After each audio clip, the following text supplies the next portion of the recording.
Hi today lunch box recipe பூண்டு சாதம். இந்த சாதத்தை ஒரு டைம் செஞ்சு கொடுத்து பாருங்களேன். வீக்லி ஒன்ஸ் செய்ய சொல்லி உங்களை கேட்பாங்க.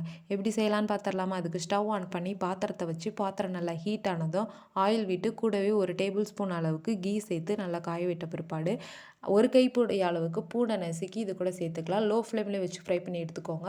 ரொம்ப கருகிட வேண்டாம். இந்த மாதிரி கோல்டன் கலர் வந்த பிற்பாடு ஒரு டேபிள் ஸ்பூன் அளவுக்கு சீரகம், கொஞ்சம் கருவேப்பிலை, 5 காஞ்ச மிளகாய் சேர்த்து நல்லா வறுத்து எடுத்துக்கலாம். இது வறுத்த பிற்பாடு ஒரு பிளேட்டுக்கு மாற்றி ஒரு 5 மினிட்ஸ் ஆற விட்டு மிக்ஸி ஜாருக்கு மாற்றி நல்லா அரைச்சி எடுத்துப்போம். அடுத்தது அதே ஆயிலில் ஒரு டேபிள் ஸ்பூன் அளவுக்கு கடுகு, ஒரு டேபிள் ஸ்பூன் அளவுக்கு உளுந்து சேர்த்து நல்லா வறுத்துக்கிட்டு ஒரு பெரிய சைஸ் வெங்காயம் குட்டியாக சேர்த்து இந்த மாதிரி வதக்கி எடுத்துக்கலாம். பெரிய சைஸ் வெங்காயத்துக்கு பதிலாக சின்ன வெங்காயம் போட்டுக்கலாம். இது நல்லா வதங்கின பிற்பாடு ஒரு டேபிள் ஸ்பூன் அளவுக்கு பெருங்காயம், ஒரு டேபிள் ஸ்பூன் அளவுக்கு மஞ்சள் சேர்த்து நல்லா வதக்கிட்டு நம்ம அரைச்சி வச்சுருக்க பூண்டையும் சேர்த்து இது கூட வதக்கிப்போம். அடுத்தது தேவையான அளவு உப்பு சேர்த்து கூடவே கொஞ்சம் கருவேப்பிலை சேர்த்து வதக்கிட்டு நம்ம வடித்து வச்சுருக்க சாதத்தை சேர்த்து இது கூட கிளறி எடுத்திங்கன்னா சூப்பரான பூண்டு சாதம் ரெடி.